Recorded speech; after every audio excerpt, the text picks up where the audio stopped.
Even though I was a black man, I dared to raise a whip in front of everyone and strike the white plantation owner.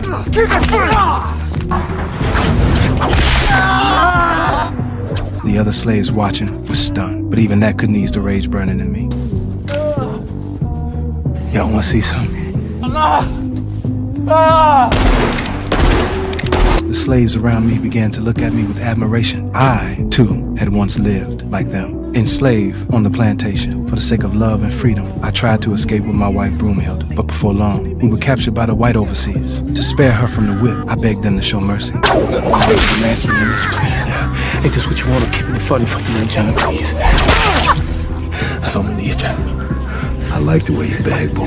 But they had none. Instead, they whipped her even harder. As punishment, then he sold us off separately, tearing us apart forever. On the road to being sold, a strange wagon appeared, with a tooth mounted on top. The driver called himself Dr. Schultz. He stopped the slavers, asking if any of the slaves came from the Karukan plantation. I'm from the Karukan plantation. He asked me if I knew the Brittle brothers. Of course I did. They were the nightmares that haunted my life. When Schultz knew I was the right man, he offered to buy me at a high price. But the slavers grew impatient. They not only refused, they even raised their guns at him.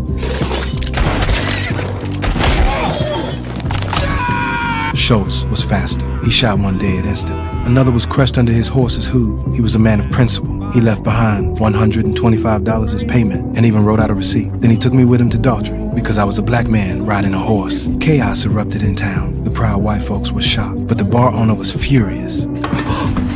Whoa, whoa, whoa, whoa! What the hell you think you're doing, boy? Get that nigger out of here! When he failed to drive us out, he stormed out of the bar and ran to get the sheriff. Schultz stayed calm and reminded him, "Innkeeper, remember, get the sheriff, not the marshal." Soon the sheriff marched in with his rifle, puffing out his chest, ordering us into the street, trying to show off his power to the whole town. You ain't got nothing better to do than to come into Bill Sharp's town and show your ass. Now you can get the marshal. Moments later, the marshal and his men surrounded the bar, but Schultz didn't panic. He slowly reached into his coat and came out holding a wanted poster high above